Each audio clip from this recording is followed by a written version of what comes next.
Well, good afternoon everyone and welcome to our meeting for today, and at 1 o'clock I'll officially declare the meeting open. A particular welcome to our staff, colleagues and those members of the public who join us in person and indeed via the live stream. A reminder that our telephone should be switched to silent for the duration of the meeting. Please be seated. In opening the meeting, we pay our respects to the traditional and original owners of this land, the Palawa people. I acknowledge the contemporary Tasmanian Aboriginal community and recognise their enduring and continued connection to land, sea and culture. I recognise a history of truth which acknowledges the impacts of colonisation upon our First Peoples, and I commit to a future that listens to and respects Aboriginal stories, culture and history. Today there are two apologies, Councillor Dr George Raze and Councillor McMahon, who this morning was a last-minute scratching showing some COVID symptoms. So she sends her apologies. Item 2, the mayoral acknowledgements. There are a number of presentations that I'd like to start making at the beginning of our meeting today. I'm delighted to announce that we are confirming the reappointment of the City of Launceston's Municipal Emergency Management Coordinator and Deputy Coordinator position. These two positions are appointed by the Minister of Police, Fire and Emergency Management, the Honourable Felix Ellis MP, following an earlier recommendation by our Council. So today I present Shane Eberhardt with his certificate and reappointment to the role of Municipal Emergency Management Coordinator. A round of applause for Shane.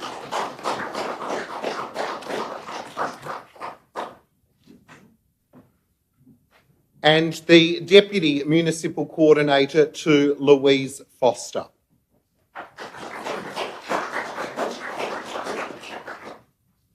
Of course, both of those staff members performed so well during the recent flooding events, and we thank them for their service and commitment to leading our emergency management efforts.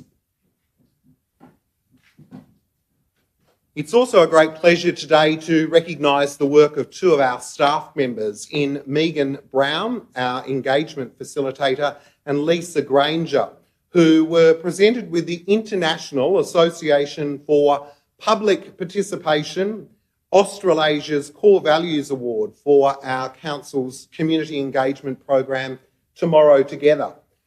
Those councillors who have been here for a while will remember that the Tomorrow Together platform includes more than 40 significant community and infrastructure projects in one streamlined engagement campaign. It was one of the first engagements of its kind in Australia, and importantly, in announcing their recognition, the judges said that it was a most progressive and refreshing submission addressing a core problem facing many organisations. A commendable approach by an organisation that is clearly committed to community involvement. This should be widely shared. So Megan Brown is here today, and I'd like you to join with me in recognising Megan's wonderful work in this space.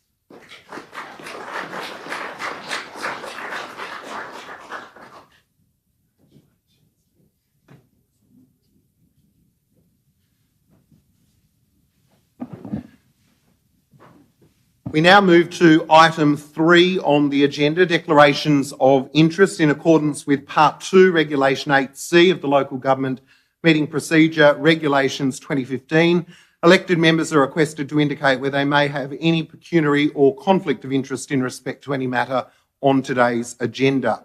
Are there any councillors wishing to declare such an interest? Councillor Mackenzie.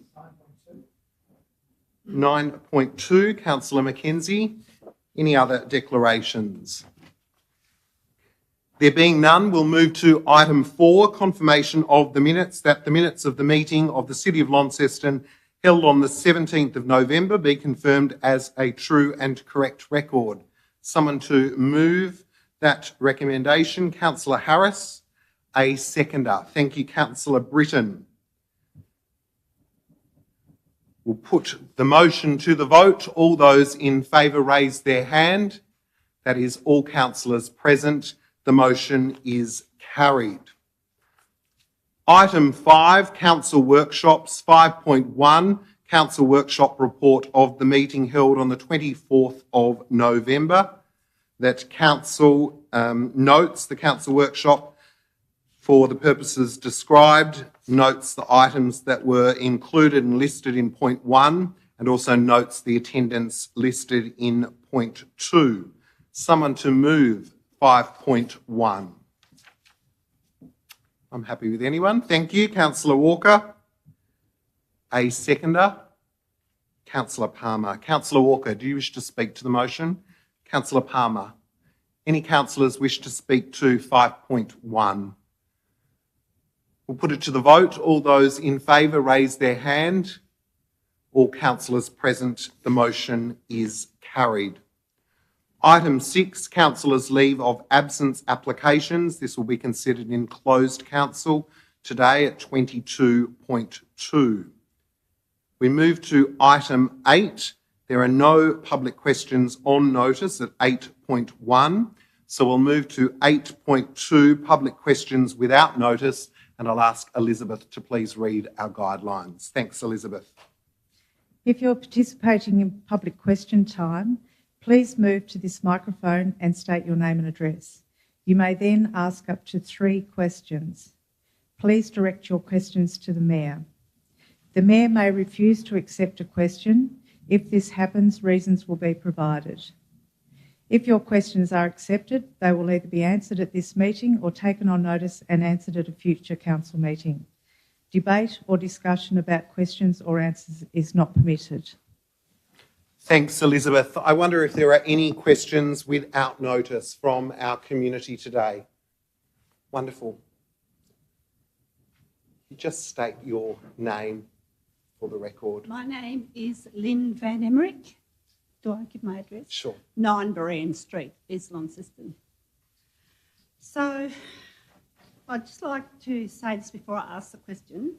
I am saddened and quite frankly dismayed at the lack of Christmas/festive decorations in this city. Since returning from interstate several years ago, I have noticed a steady decline. This dampens the mood for shoppers and in particular children who should be bright and full of excitement at this time of year. If it is a case of lack of funds, perhaps you could speak with the people at the Salvation Army store on Invermay Road to see how they manage to beautifully decorate their store with mostly recycled materials. There are a dozen or so men's sheds in and around Launceston who would be more than willing to create a display. You have the Arts Department of the University on your doorstep. Take a look at how Bendigo, Ballarat, Fremantle all managed to put on a magnificent display. The apathy shown by this council to date has been appalling. Is there a plan to improve things going forward? Thank you for your question and thank you for the solutions that you bring with your question. I certainly share the sentiment that is expressed in your question and would ask the General Manager just to provide an update of where we're at the moment with regard to Christmas in our city. Good afternoon, Ed, and thank you for the question. It has recently become apparent that some of the decorations we've used in previous years have now reached end of life. So we are currently in the process of investigating some alternative options that we can get around the CBD to help complement, I guess, the tree that went up last Thursday. But we are absolutely working on that to improve that festive feeling throughout the CBD. Thank you. So I have another question, not Fine, related to that. that's fine. I ask who is in charge of ensuring the verges around East and South Launceston are kept neat and tidy. There are areas quite close to the city where the verges are 1/2 metre high with grass. This gives a poor impression as some of these roads are direct access to the city. It is not good enough to expect the general public to put in a complaint in order to get some action on this matter. And if these areas were owned privately, those property owners would have received an abatement notice. Thanks, Lynn, for your question. I might ask General Manager Shane to comment with regard to the regularity and process with regard to verges. Without understanding the exact locations, it's hard to understand the particular issue. Typically, the nature strips are looked after by the adjoining property owner. We do have programs in place where people can't maintain their own nature strips for different reasons. It's too steep. They don't have the accessibility to be able to look after their nature strips. So we have a program for that. But without understanding the exact locations, it's hard to provide a specific answer. Lynn, might I just ask before you go today if you could just provide some additional information to Elizabeth about those specifics? We'll ensure that we get those in the system for you. Yep. And thanks for bringing it to our attention. Are there any other additional questions from members of our public?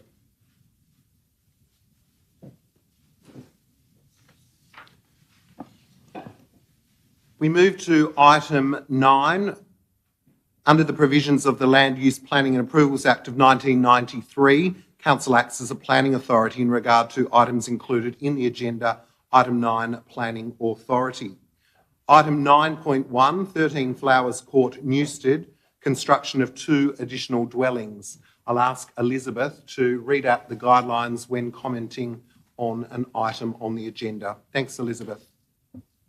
If you are speaking to an item on today's agenda, the Mayor will invite you to come forward to either microphone. Please state your name and address.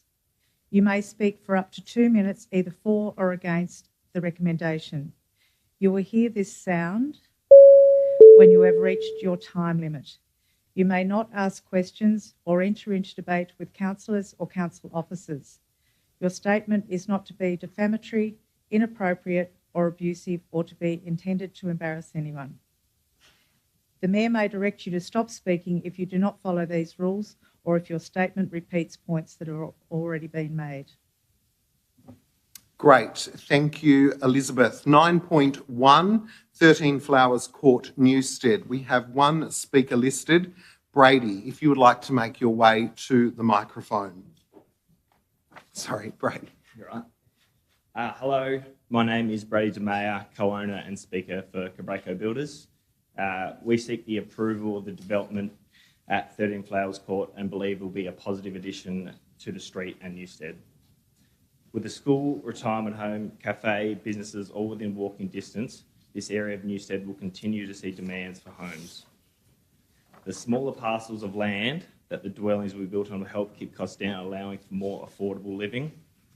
The existing house at 13 Flowers Court is currently rented by 2 elderly women who have unfortunately lost their husbands and were up until a year ago situated in the retirement home down the road. Struggling to keep with the ongoing costs for the retirement home, they instead decided to share the cost of rent, keeping their costs down while still being able to access the help they need. They're situated only 90 metres down the road.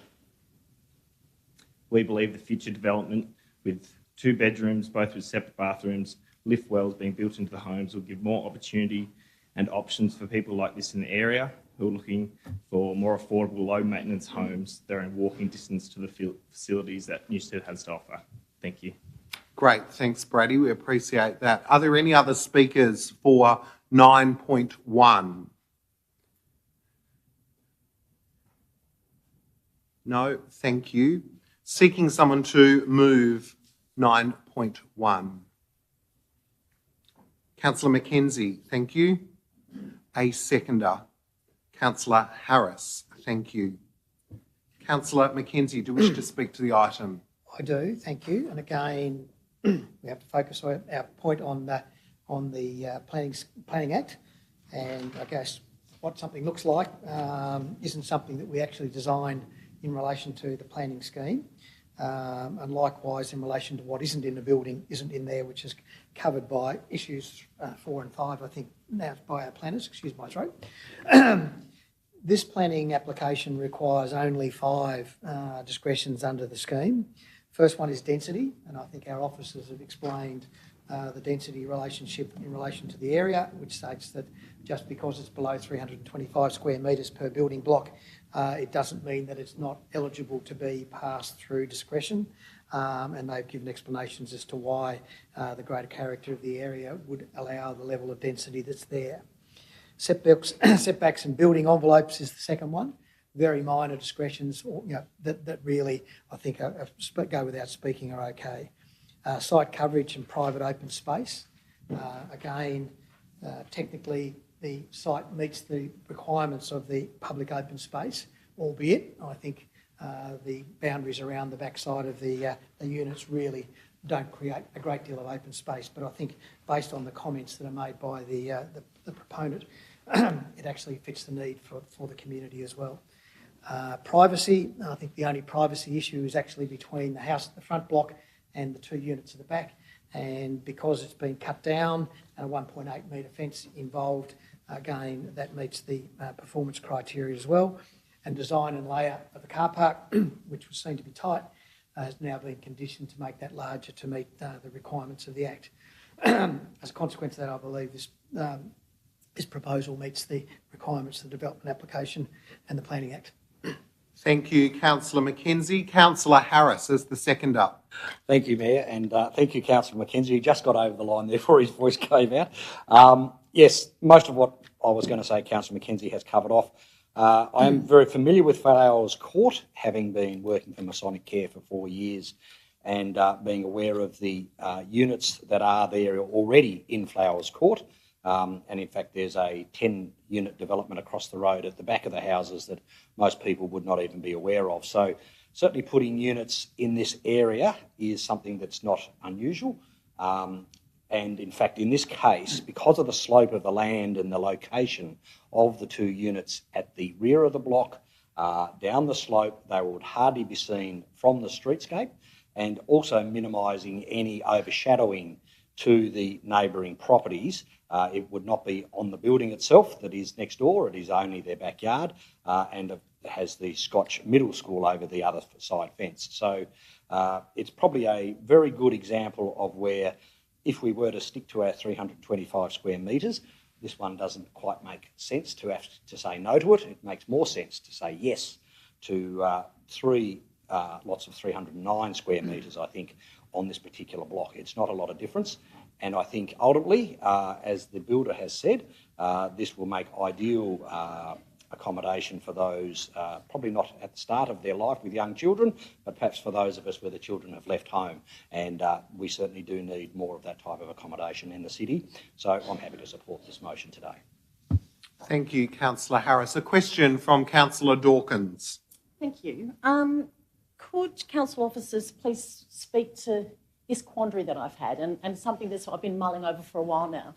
So if we're looking at the 325 square metres, but then we're looking to the discretions around that and assessing against performance criteria of the building form in the area, but as we approve more and more small lots, then don't we make that a self-fulfilling prophecy? Because the more small lots we approve, therefore when you assess any plan against the general area in the built form, that the lot sizes are getting smaller by the very nature. Thanks, Councillor Dawkins. Manager of Planning, Richard. I think that sums it up, yeah. I think that's how it works. And of course. So subsequently, where will this end? Well, without wanting to be flippant, the scheme does actually encourage infill development and consolidation of urban form, and that's generally seen to be desirable for the city going forward. So there is a natural break on that, because beyond a certain size, I mean, different zones have different allowances. In inner, it's down to 225, I think. So there is a kind of, the standards for the general res almost give you a lower limit, because you start not to be able to meet any of the standards or to the lower limit.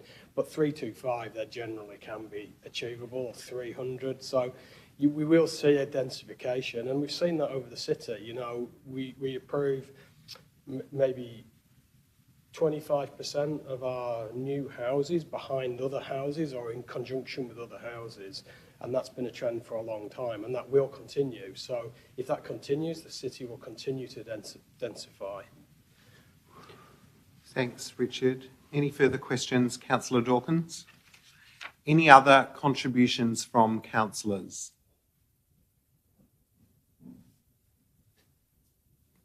Councillor Pentridge. I think it's... sorry, Matt. I think it's a great proposal, and in the interest of helping Andrea, if that's the right terminology, there was a time when everything that got built was deemed to be there for 100 years or more. And there's a lot of beautiful buildings around the city. I think a lot of the things that are being developed now and the redevelopment of inner city, if it's still here in 25, 30 years, I'll be surprised. I mean, the population growth and our requirements will change, and a lot of places like that will one day again be revisited and redeveloped. So I don't think we've really got anything to be concerned about. I think it's a great development, and I applaud those two older ladies that chose to, any of us that have got parents or had parents, realise the cost of it all. And I think it's great that they are capable of living on their own. I think these blokes are doing a great job in providing some other places, hopingly. As we already said, it won't be for children. It's probably not the ideal place. And if they're building something along those lines, we might all see differently. But I think they're doing a great job, and thank you. Councillor Pentridge, thank you. So essentially, summing up what you said, that the standards requiring planning discretion are compatible to your way of thinking, particularly 8.4.1 and 8.4.2. Is that what I take from your comments? Great, thank you. Any other contributions? Councillor Walker. Thank you, Mayor. And I thank my fellow Councillor Dawkins for that question, because it is something that I've also queried along the way. Of course, we have discretions if something doesn't meet the pure size, and I know that it's not a one-size-fits-all and one solution for every problem that we have, but nonetheless, we are on a trajectory here where we are potentially heading towards more infill, smaller lots, tighter discretions that do exceed the building envelope, that do push the boundaries as far as neighbourhood amenity. Of course, the more that you have, the easier it is to justify, because the surrounding character has changed. But there is a reason that we have those numbers in there, because of all these other discretions and considerations. At the end of the day, we have to come back and draw a line somewhere, and that line has been drawn for this particular zoning at 325 square metres. I know that that is just a guide. I know that that is something that we can, find justification for on one hand, or not justification for on the other. But my concern is, and when people start to say things, oh, this might not be suitable for children, but of course it's suitable for other people, well, then the blocks that are suitable for children, they're the ones that are getting built on. So it's no longer suitable for children because we're building on it. It seems to be that eventually the children will all move out of the inner suburbs. They can be on the periphery, and we can have the elderly and the childless on the inside. Maybe that's the way we want it. I don't know. I'm only speaking to this generally. I will vote to support this motion. I think that they have been very considered in their approach, but I do share those concerns in regard to that particular trajectory that we're talking about. What we want is a mixture of people in all areas, not congregating certain types of people in certain areas. So it is food for thought. I understand the reasons why it's recommended for approval, and in this case I see that it has minimal impact elsewhere. My concern is the limited nature, the size of the blocks, and that may, it does get to a point where it becomes extremely marginal. Thank you, Mayor. Thanks, Councillor Walker. Are there any other contributions from councillors around the table? Councillor Mackenzie, would you like to close? Thanks. And look, I think the 325 square metre is a good property to start with. The reality is that then brings in discretion, and then our planners need to use their expertise to determine whether the size of the blocks will then fit the need in relation to the development. They've assessed it in that case, so I believe they've appropriately dealt with it, because the 325 means that they actually have to go beyond just ticking the box. So I think that's the positive aspect out of it. I think the area lends itself to this type of development. I agree with the comments that have been made because of its location to Newstead and to the Amy Road development. And again, in this particular instance, I guess people with young children will choose not to buy places like that, I would suspect. But the reality of it is there are less houses with big blocks on the back, because most of them have got something built on the back of them now.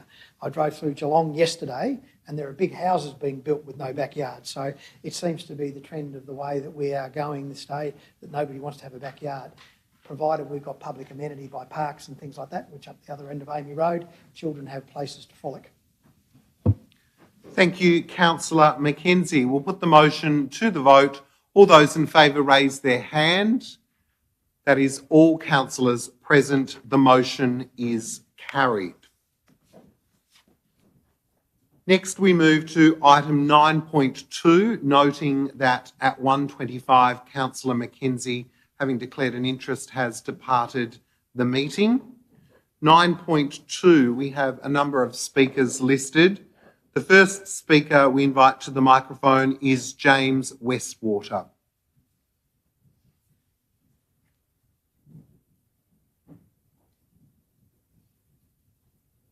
Mr Mayor, Deputy Mayor, councillors, I'm here today to talk about the Scotch Oakburn development and their TIA that was done within the development. In there was a vehicle count done for Elfin Road only. What happened to Elfin Road, Compton Street and Claremont Street? No traffic was counted. As a result, the major time of traffic is at school delivery and school pickup. They were excluded from the time within the TIA. It so happens that whilst the TIA was being done and yet had not been released, I personally said, how many cars go along Elfin Road? I did this in the middle of September, 2 days. I was amazed. Coming down the street, going up the street, there were 82 cars in a half an hour period. On the next day, there were 92. That is a lot of cars. Irina Street is a small street, done in 1920s, 30s, has not expanded in any way whatsoever, but it's yet asked to cater for this many cars. This causes other problems. It is a one-lane street, not a two-lane street. It is two ways, cars going east, cars going west. So I would ask you, please, to look at this traffic problem. It is exacerbated by illegal parking. Over driveways, over yellow lines, cars turning U-turns. It stops 83 cars when this happened. I would ask the council to monitor this. We have solutions for the council, should you wish to hear. It will stop this problem. There is gridlock in this street. Thank you. That Please is your fix it. time. Thanks, Mr. Westwater. Next, we have listed Frankie Birrell.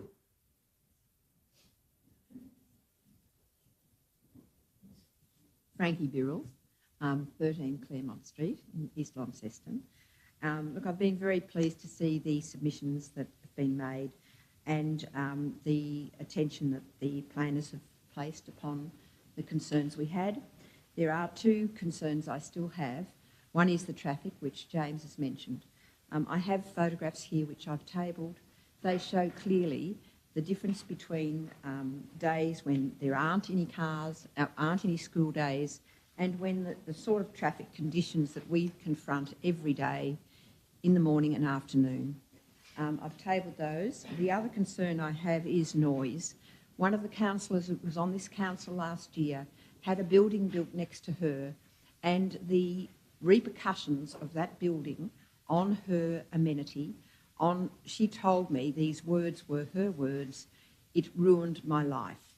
And we have air conditioning and plant equipment next to domestic properties, we would ask that they please be housed in adequate insulation so that we don't suffer what she suffered.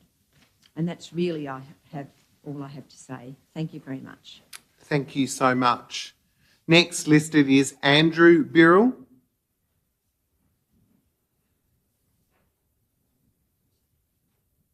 Andrew Birrell, 13 Claremont Street.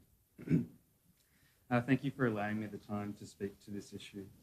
The first concern I'd like to raise involves noise, and I'd just like to refer to a map of 13 Claremont Street, where there are existing fans on the Stockbroke Zone property that can be heard all the way across the property to Claremont Street, to a garden path in the property next to Claremont Street. They can also be heard from the front door.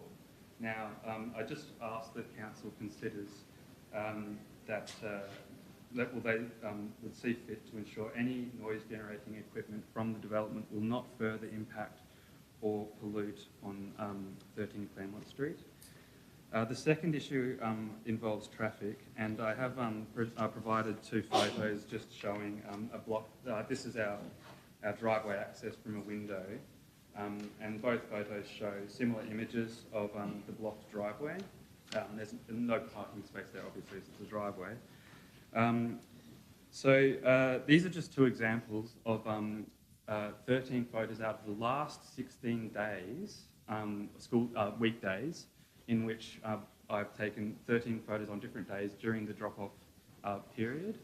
Further, it is often reduced to a single file on this street, one-way traffic, during the school drop-off time. The town planner's report suggests that the streets can adequately accommodate the existing traffic. There was no measurement of congestion in the traffic management plan provided. Had the plan not been devoid of pertinent data on congestion, perhaps the town planner would have found otherwise. Thank you very much. Thanks, Andrew. I believe James Westwater is going to read Julie Briggs' contribution, given she is unwell and unable to be with us.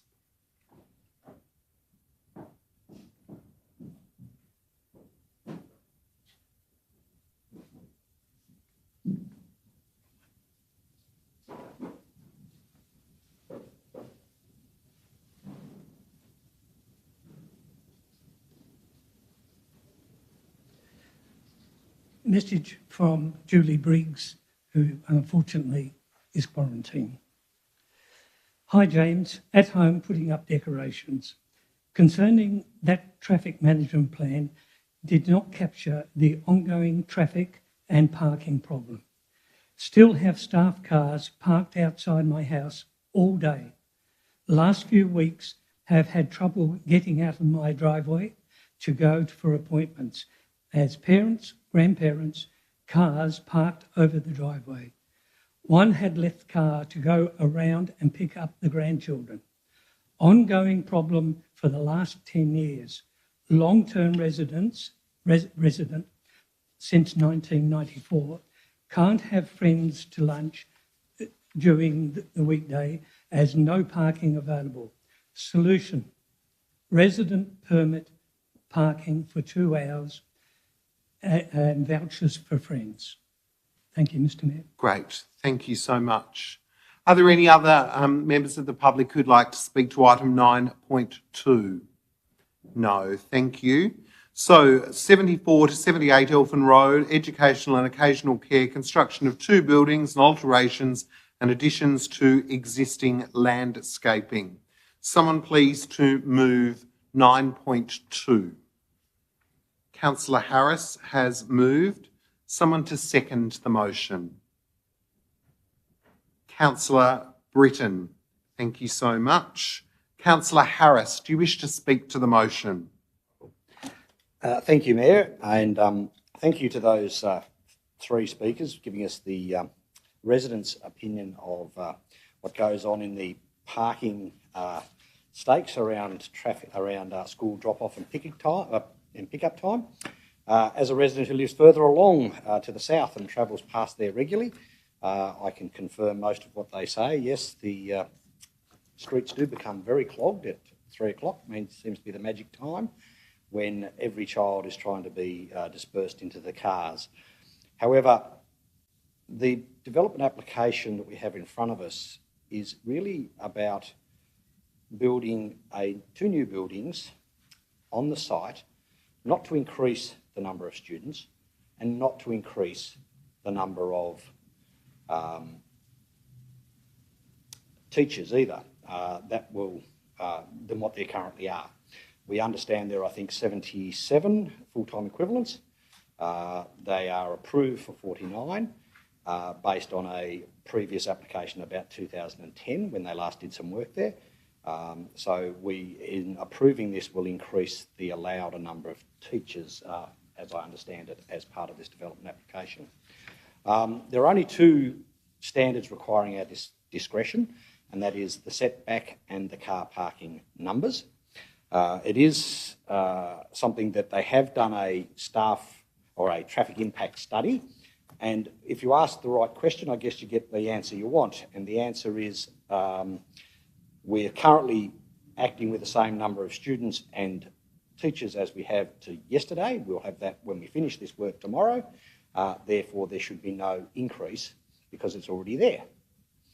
That's the response fundamentally of the traffic study we have in front of us. And it's also logical because they're not increasing it, so it would stay with whatever we've got now. What we've got now is something that is clearly got its problems, but is delaying or refusing this development application the best way for that to be addressed? And is in fact, if it's something we can use to address this? These are questions that perhaps we'll ask our staff to explain more fully so that we can then make a further decision on it. But that's basically where I'll sit at this moment, and let the others have a chat or ask questions perhaps of our staff. Great. Thank you, Councillor Harris. Seconder, Councillor Britton, anything at this point? Yeah, thank you. So obviously there's 77 full-time equivalent staff there. That's up from 49, I think, 10 years ago. I think that has a direct correlation, well, not a major correlation to the traffic flow in the area, but I'm just keen to understand how that's going to be managed over the next decade. It says I was just trying to find it then. It does say somewhere in there that that they are going to have to apply to bring on more full-time staff. Who actually manages that, and how does that work? Thanks, Councillor Britton. Manager of City Development, with regard to enforcement and monitoring of staff numbers.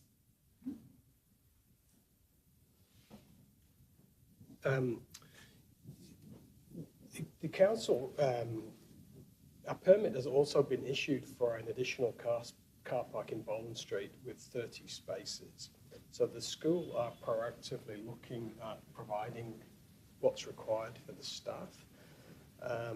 They are different issues, and it's tempting to bring them together, but I think this application and the traffic analysis underpinning this application stands on its own right. The school recognise, because of the circumstances, that it would be desirable, and the TIA supports that view, that additional parks should be made available, and that a permit has been approved for that purpose in Boland Street. Now, in terms of how we monitor that, we would normally do it by exception. That would be the normal rule, in the sense that we don't necessarily require a register unless we have a reason to ask for one. So it would be by exception. Yeah. Any further questions, Councillor Britton?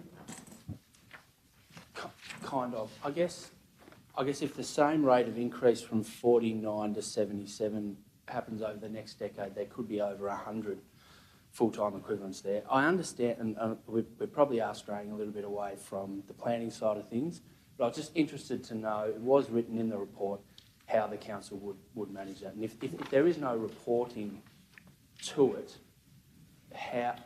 how can they really guarantee that at all? Thanks, Councillor Britton.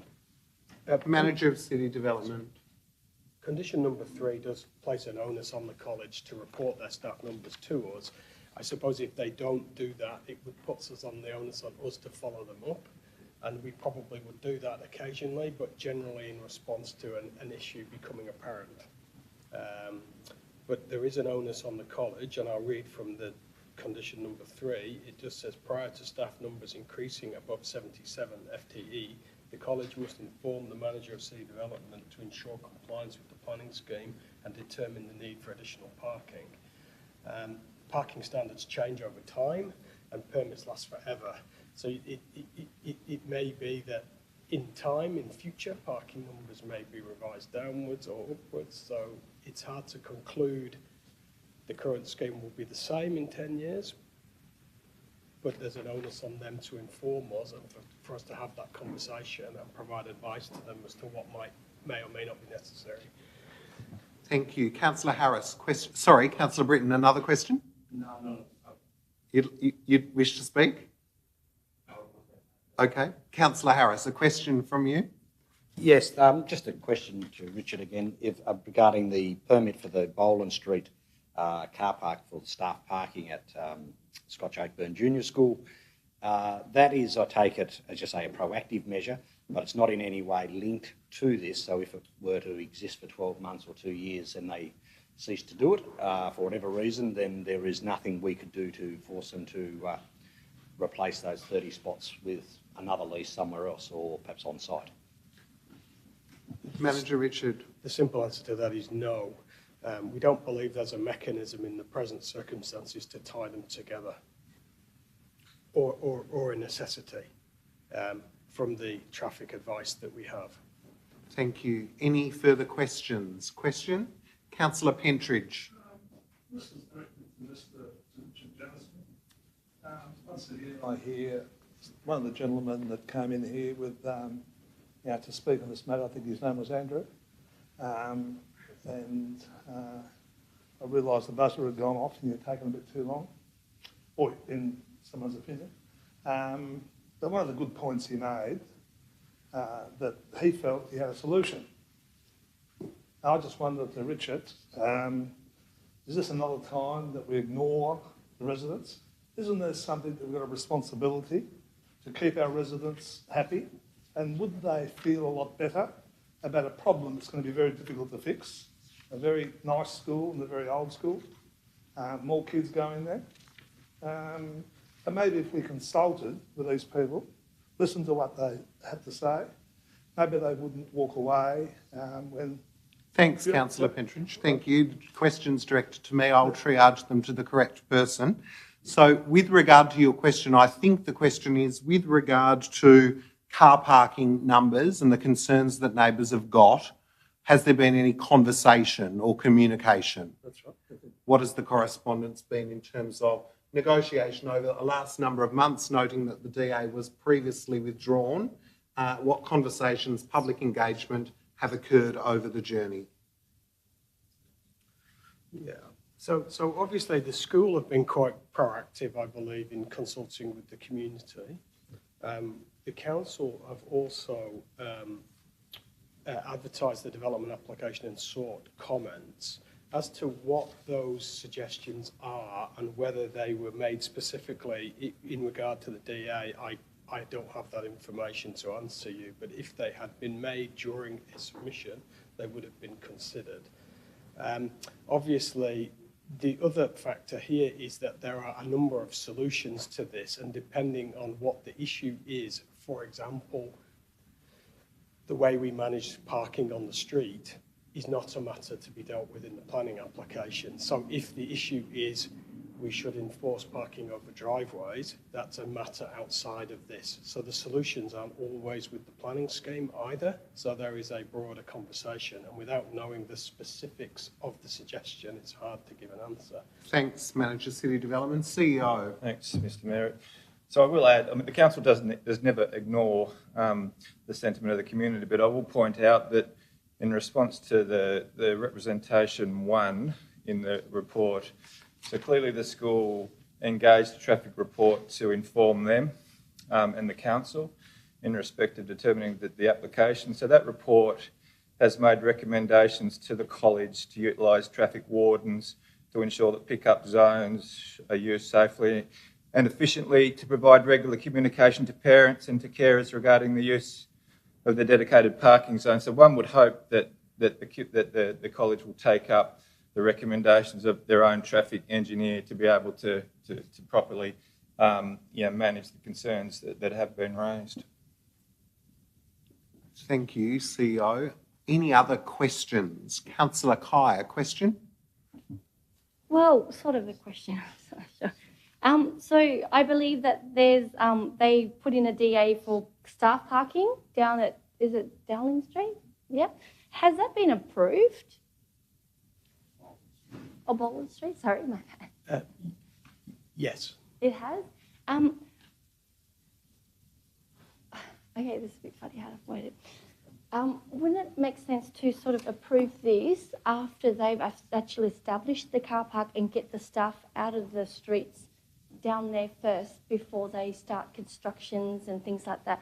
Because even though the traffic's not really going to change much as far as staff and parents go, but when the construction starts, you've got all the extra other traffic coming through as well. So wouldn't it make more sense to get that approved, worked, established, and all the staff off the streets before adding more congestion to the current situation at the moment? Manager of City Development, the regard that we can have for a subsequent DA that the school has. Well, practically speaking, it would certainly be better if they did the car park first. I think that's just would be practically better. Can we require them to do the works in a certain schedule? Not through this process. People can develop them in the sequence that they choose. But does that mean we can sort of not approve it for now until that's done and then bring this DA back in once that's done? CEO, sorry, Manager Planning. The officer advice that's been provided for the council is that this DA is capable of being approved or should be approved standing alone, in the sense that the expert traffic advice of the applicants and the expert traffic advice of the council consider that the circumstances are capable of being approved regardless of the car park in Dowling Street. Clearly the car park in Dowling Street will improve the situation, but it is not an essential part of this. And that's the advice that we've been given. Councillor Kai, another question? Yes, I can understand that's the advice that's been given, but it's pretty obvious, like, to everyone at the moment currently, it's not good enough. Like, there's just too much congestion down there. So once the development starts happening, all the trucks and all the whatever equipment that needs more traffic that needs to go through, it will make it worse though. So professional advice, I guess, on accepting the additional parking as a condition as part of this DA. Thanks, Mr Mayor. So, I mean, clearly it's an option for the council, should it choose to impose additional conditions or to make a decision to refuse an application based on valid grounds. So the professional advice that is being provided is that there isn't valid grounds from a professional perspective in respect of the parking and traffic with the controls that are being made, but that doesn't prevent the council from making a decision. In this case, it would be to refuse, though, Richard. I don't think you could make it conditional upon another. It certainly wouldn't be my advice to the council to try and add conditions that require separate statutory processes on other sites to be approved. If the council don't believe that this performs in accordance with the requirements of the scheme, the application should be refused. Thank you. Another question, Councillor Kai?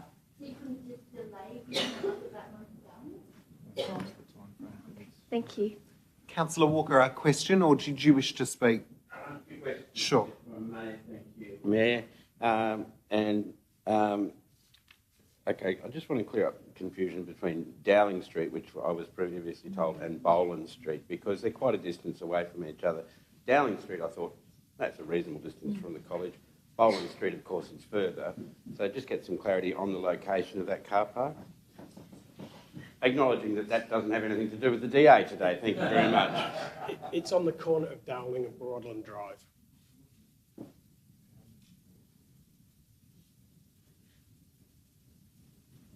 Okay, and as I said, acknowledging that that doesn't have an impact and is not to be considered as part of this DA today, and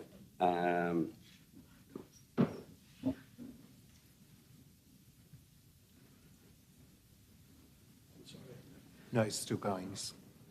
yes, I am still going. I'm just looking at Boland Street and Broadland. Is that kind of like the generic corner? Yes, it's opposite the basketball stadium. Opposite the basketball stadium. Elfin Sports Centre. So that is Dowling and Broadland. So I've got that. Let's see if we can get it up. So Boland, forget about Boland from now on. Boland's out. Just hold Okay. fire. We're just gonna one get it second up, and we'll get it up on the Councillor. screen. Thank you. Just bear with us a minute.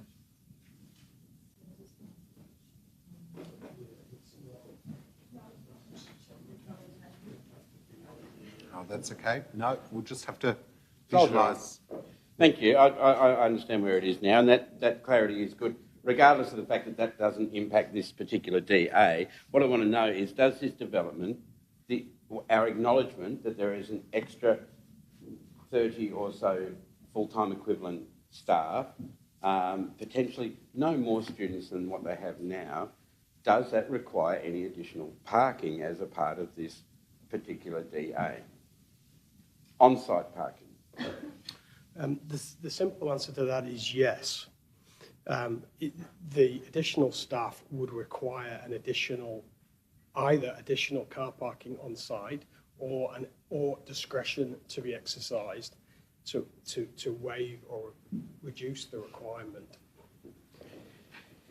And so too, we seem to come to the crux of the matter, the straw that may break the camel's back. And I am asking a question here, if you bear with me, thank you, Mayor, that there is going to be, well, there already has been an additional.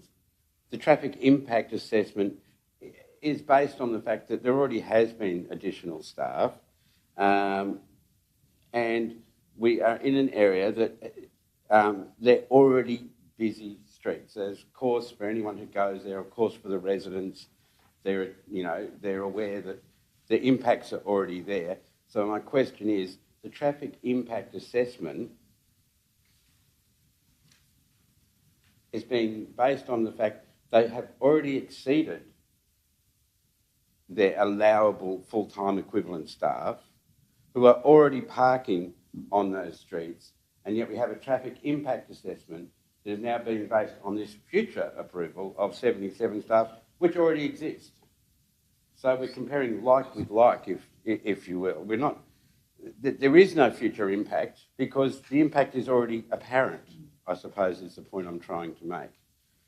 By measuring the existing parking situation, they are also measuring the future parking situation. There is no further impact. There's no more students.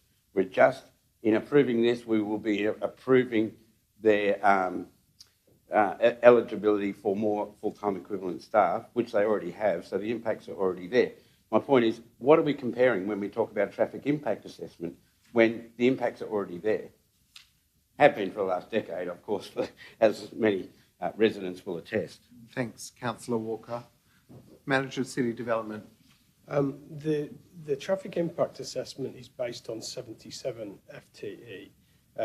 Section 4.6 of the traffic report sets out how they've assessed the impact of staff and how they assess the impact of staff parking. And ultimately they conclude that that is not a significant contributor to the issues that are experienced in Arina and Claremont, which are much more about drop off and pick mums up. and dads trying to get close to the gate to pick up. Thank you. Councillor Walker, any other questions at this point? No. Councillor Pentridge, a question? Look, when I stood up and asked you earlier on, I think you misunderstood a little bit in that the question I was really trying to get to, and I apologise for not making it clear enough, but once again, right, we all know there's an issue with traffic. The question I asked, did anyone ask the people or go and see some of the people, the representations? Or am I being told that it was really up to them to come to us and give us the information? And I don't think that makes for a very happy community. And maybe if they understood, maybe they'd be a lot happier.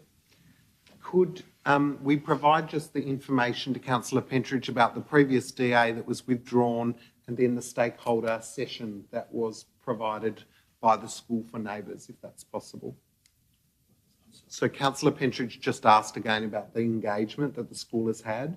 So we're just referencing the withdrawn DA to undertake the traffic statement and undertake the stakeholder engagement. And I believe that council's traffic experts participated in that process. So we're available during that process to listen and to provide advice or input into that process. So Councillor Pentridge, that was around the school proactively letterboxing neighbours, facilitating a session of which our traffic enforcement team members were part of. Thank you. Question, Councillor Harris. Thank you. And there's a question, but I'll just add a little bit more to the last comment.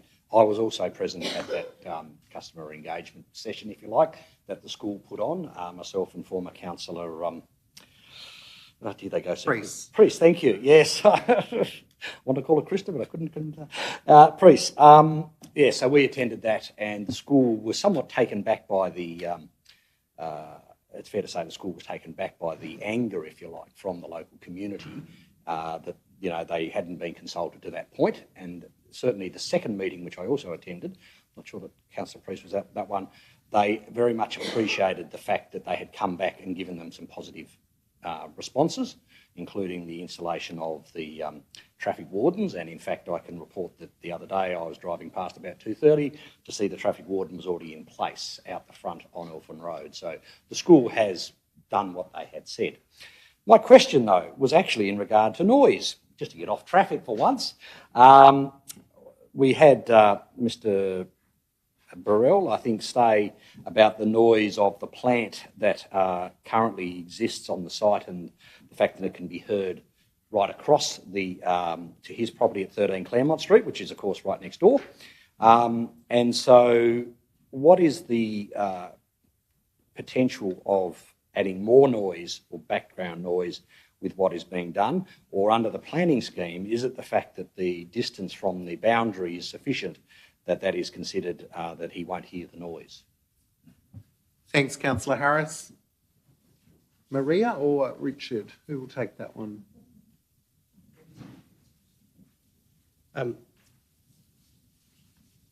The condition number 5 seeks to deal with that by requiring a distance of 10 metres from the boundary. Now, distance is a very good ameliorator of air conditioning noise, and it's probably the safest one. It may not be that that's sufficient in all circumstances, but the council have processes around those things with our environmental health officers and our enforcement teams to deal with them such that if they become an ongoing problem. But the condition is determined to deal with it as far as possible. Great, thank you. Yes, we'll just hold on, I think.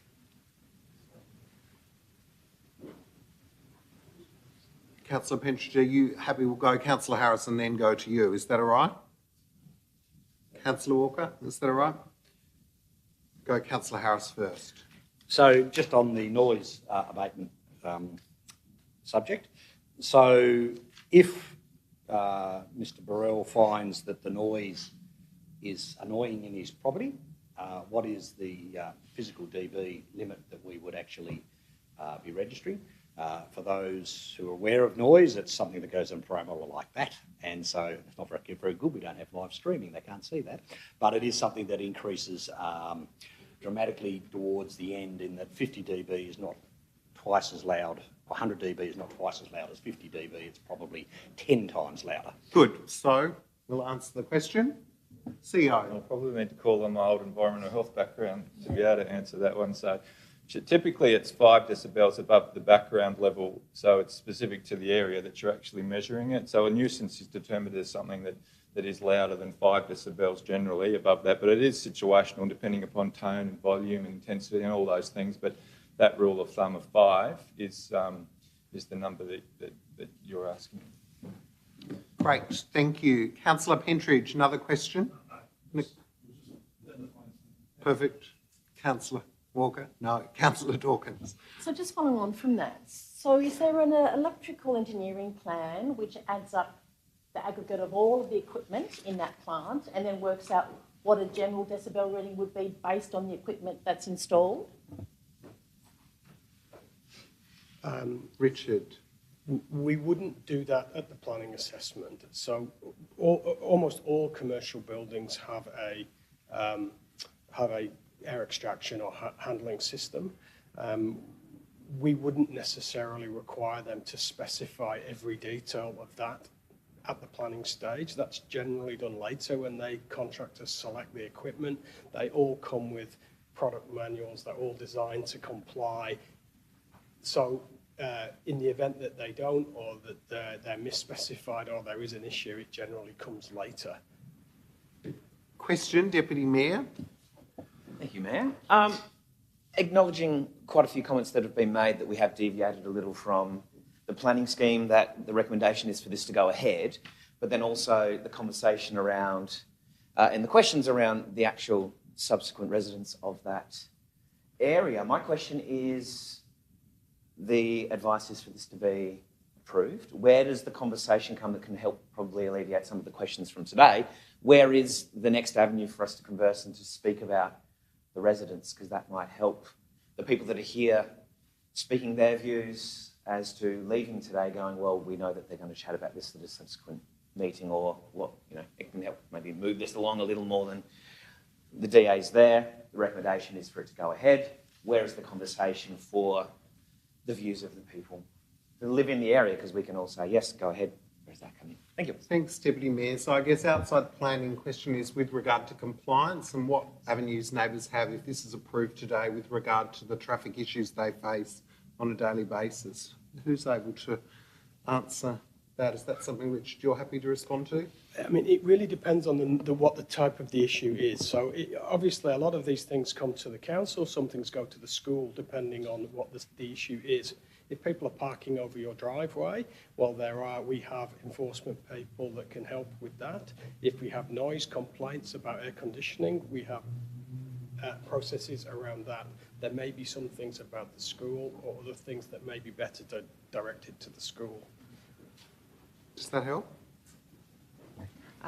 Thank you for your response. I just feel like it's more of a response to the recommendations that we've heard today and the responses to them, so they can leave here today going, well, we understand a little bit about what's going on, and just knowing that the information provided to them is that there are those processes in place where then they can go and speak to those individual requirements is more of, I guess, right, that means that. Thank you. Great. Councillor Britton, question? Or did you wish to speak? Happy for you to do either. Sorry, yeah, I did have a question. On the noise, if it does all go ahead and get built and the decibel meters are too loud, just for everyone's, again, for their sake outside and everyone listening, what actually happens if it is too noisy? How is that then dealt with?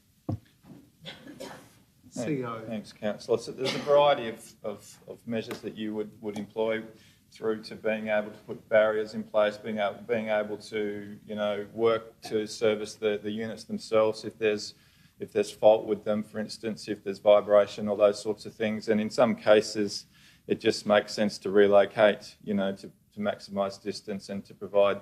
So there's a variety of things that we would work through, but it would also be around identifying which particular piece of plant is causing the problem as well. So there's a whole process that we need to engage. But it is something that the council does deal with relatively routinely, and certainly things like heat pumps and those sorts of things that you start to you develop a method in terms of how you work through the processes. So I have no problem that we'll find a way to be able to deal with it, but it's a case that hopefully you don't have a problem in the first place. Thanks, CEO. Question, Councillor Walker. Thank you, Mayor. And I suppose I'm dragging this back to the parking issue because this is what I struggle with the most. I mean, years gone by, of course, there was the round circle at the front of the building. People could drive in, drop off and pick up. That's since been removed. So over the years, and a number of car parking spaces have also been removed from the ground. So the school itself, and of course, we get to talk about the development because the development itself seems like an excellent development on the face of it. But its impacts directly under the planning scheme do require that non-residential uses for parking be provided unless we can find a way around that. Now, what we have here is a number of car parking spaces for other than residential uses. This is clause E6.5.1. I don't need to tell our planning officers this, but for other people's purposes must be provided to meet reasonable needs for the use having regards to the availability of off-road car parking spaces within reasonable distance. So the applicant is required to provide parking spaces at a reasonable distance to the school, and yet we're not to take into consideration the Dowling Street car parking lease. That's not part of the development application. Now, they can mitigate this in other ways, which they, there is sufficient on-street parking and that type of thing, and then we look at the totals, and we know there's these certain pinch periods. It doesn't include, of course, bus movements, and we know that it only takes one bus on Elfin Road to create a reasonable amount of havoc, maybe for a short while, but we're talking about 15,000 cars a day going along Elfin Road, and once, the traffic does stop, it can create traffic issues on Elfin Road.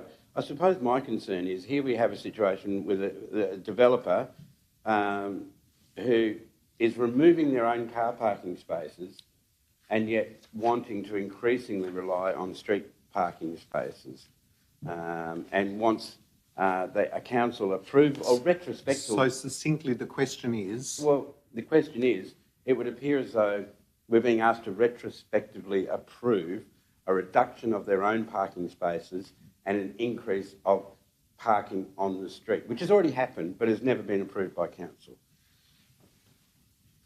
Manager of City Development. I just want to pick up the first issue, which was that there's an acceptable solution for a number of for parking, and then there's a performance criteria. Mm-hmm. We have provided advice previously that an acceptable solution isn't a mandatory requirement, and it shouldn't be seen as being substandard if you rely on the performance criteria, providing the performance criteria is met. So that's the first question. The second question is, yes, I think you've characterised it right. They are asking for an increased discretion for the number of staff car parks. That's basically what the application is requesting, and the traffic analysis and the parking analysis that's been provided by the applicant and that is supported by the council's traffic engineers suggests that that is okay, and that is a different issue to the congestion and the issues that are being experienced by the residents. So I think that separating out those issues I think that's what the traffic advice actually does. And by having a few more spaces on site wouldn't necessarily make any meaningful difference to the experience of the neighbourhood. Wish to speak now, Mayor. You wish to speak? Are there any other questions at this point? No. Councillor Walker. Like one more, please. Sure. Councillor Pentridge, then we'll come to Councillor Walker. You're right. Mr. Walker. No, you're right. And I might have missed something here. Just now, stand up, Councillor Pentridge. Sorry. Yep. Everyone's concerns are not about Elfin Road. There's not a problem with Elfin Road other than a bit of congestion.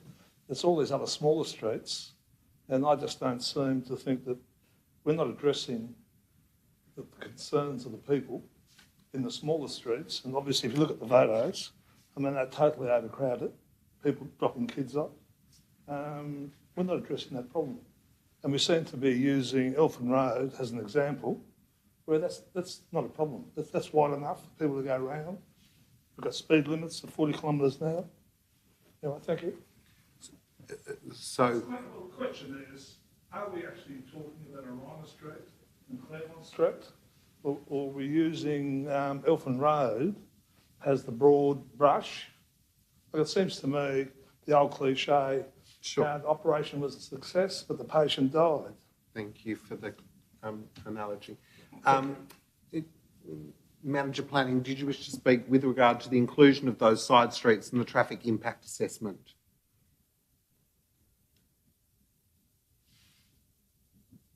The traffic impact assessment does include Elfin Road, Claremont Street and Oriana Street. So to the extent that all three have been included in the traffic assessment, I think that's what the traffic impact statement says. Were you? Thanks, that's great. Councillor Walker is going to speak to the item.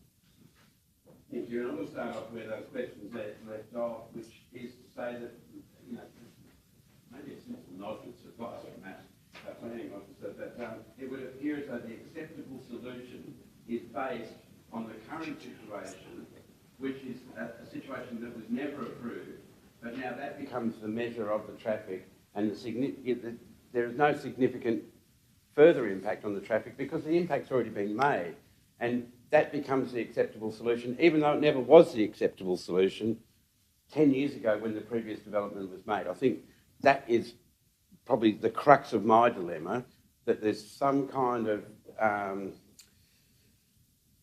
now you see it, now you don't type situation going on between the traffic assessment and the unapproved amount of staff and students that are attending this particular place. Now, it might surprise you that I actually went to a private school too, you know, so I'm used to what private schools do. They expand, they're running a business, and, you know, I suppose the one I went to was far away from here, and it had an abundance of land, and they were expanding and building halls and building sports grounds and all that sort of thing. And yes, traffic was an issue, but they had ingress onto their property.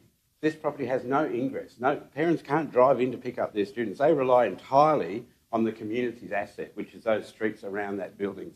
That's something they're cognizant of, but they're not working with us in order to solve that problem. They've closed their entrance to their property. They've removed their car parks while expanding their school. And let's be, you know, truthful for a minute.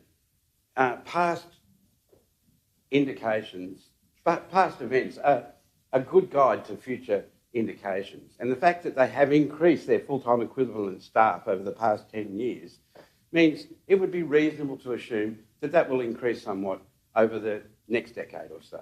It will probably be reasonable to assume that the student numbers would increase somewhat. Now, I'm sure that they could say, no, that's not going to happen, but they're a business and this may well happen.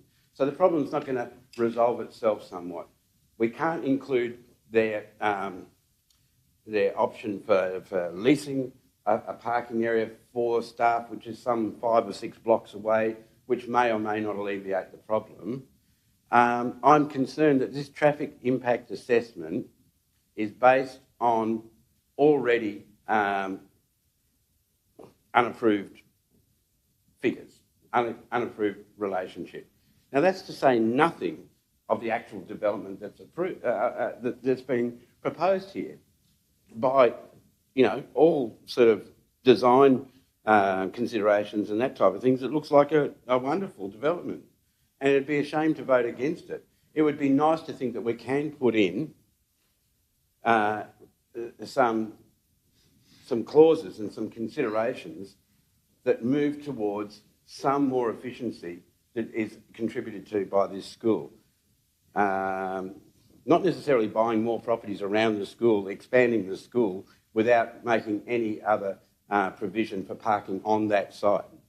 That is my problem. And now we have an expansion of the school, which I think inevitably, without any doubt, will lead to more people wanting to access that site with no provision and no effort to make any provision, and no provision that I can take into account in this development application for further parking. That's the problem that this particular development application has, besides the fact that this is an organisation that's providing a wonderful service, providing education for our students, and does all sorts of wonderful things in this town. I think there is an imbalance here, and the residents have lived with it for a long time, but now I can only see that the problem will get worse and it will increase, and that's why I'm struggling to support this development, not for any reasons with the buildings themselves, but for the provision that is not being made and has no evidence of being made in the future.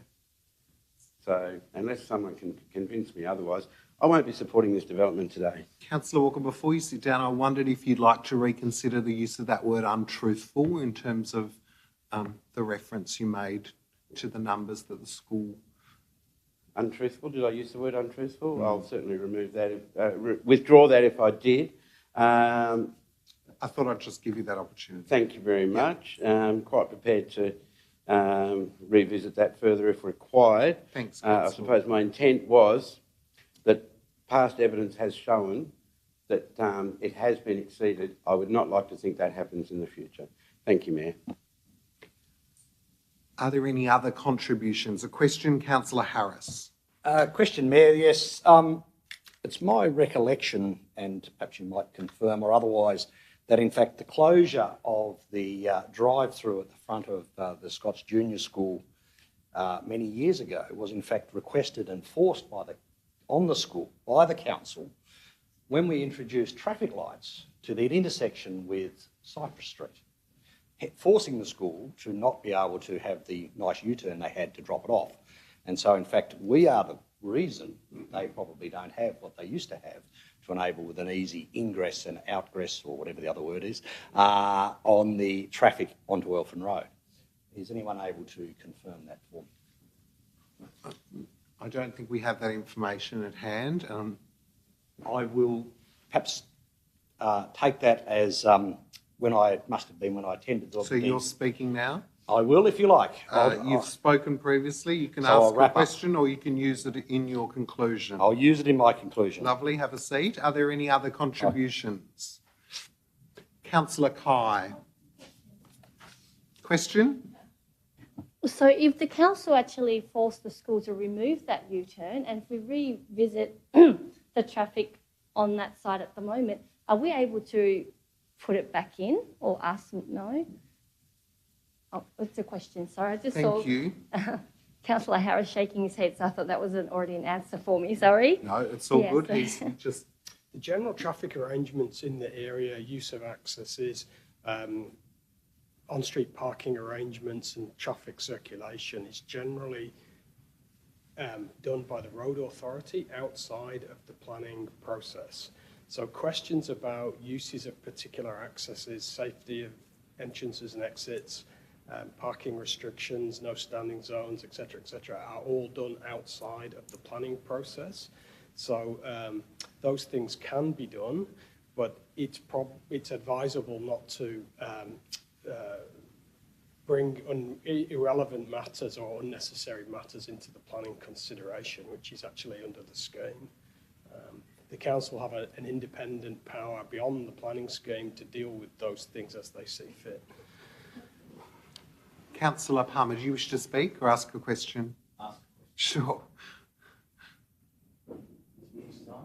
It's all good. Thank you, Mayor. My question is, through you, Mayor, how bad does the traffic have to be before the traffic management look at it and go, that's just crazy? Because obviously I've experienced that traffic there and it is one of the worst we have. So I'm just wondering, how bad does it have to get before we actually say no straight away? Because I can hear the frustration that everyone's feeling and the residents, and I would feel the same way. Yeah, how bad does it have to be before we say, yeah, that's shocking? Richard. Well, the traffic impact assessment is done by a highly experienced and competent traffic engineer, and they make a judgment call on the circumstances. So if the circumstances are deemed to be beyond a certain level based on his skills and experience, then they will come to that conclusion. So in this case, they've deemed it to be acceptable. I mean, in the sense that you can avoid the congestion by parking slightly short of the school and walking the last 50 metres. So people take that route and they pile up round the streets, and then complain about the congestion. But there are relatively simple ways to avoid that if you choose to. Thank you. Are there any other questions? Are there any other speakers or any points of clarification that anyone needs? Councillor Britton. Yeah, I think obviously we can't really take the traffic into as much consideration probably as we had today.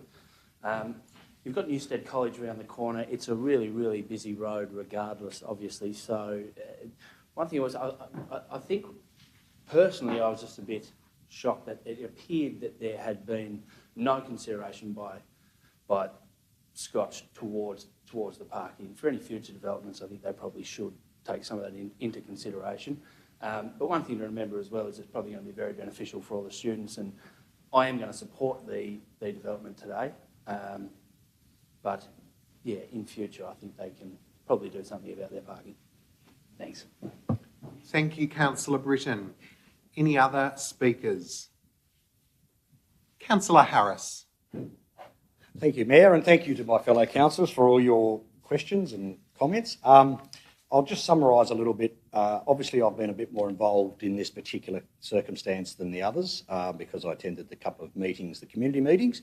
And in that, yes, somewhere in there, the comment was made and agreed that Cypress Street intersection resulted in them closing off their drive-through. So that's certainly, if you like, outside their control. They didn't want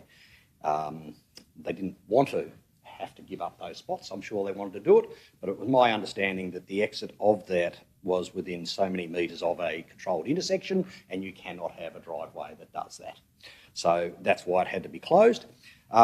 Similarly, I guess over the time since the school has been developed there at Newstead College, and it would probably be 25 to 30 years now, a lot has gone on the Scotch Junior School, including the development of children in daycare.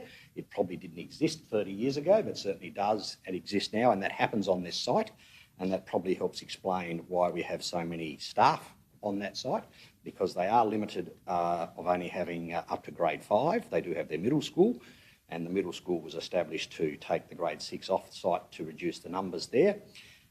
The principal has given his guarantee to a community meeting that there will be no attempt to increase the student numbers beyond what is in their plan that they have at the moment. And I think in memory it's either 300 or 350.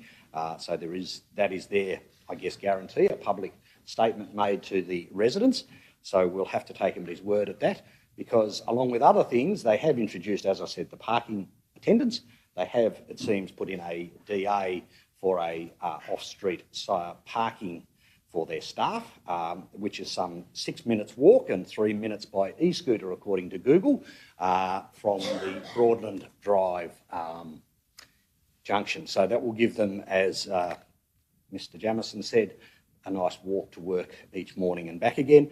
And if they are, in fact, parking in Orina Street, Claremont Street, and potentially even Elfin Road, but are now being told by their employer to go and park down in Broadland Drive, then that will free up 30 spaces, which will make a considerable difference on the traffic movements that occur in those streets, because suddenly there won't be a parked car there anymore to stop me driving down the side of the street.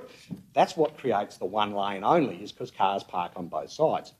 So what we would then hope to see is perhaps more of the picture taken on Recreation Day, which shows very few cars in the street, along with perhaps some enforcement action from our council officers to ensure that people are not exceeding their time zones. But I'm not sure who actually enforces parking across someone's driveway. That's probably a TASPOL. Great. Thanks, Councillor Harris. I'll leave it with you. Put the motion to the vote. All those in favour raise their hand.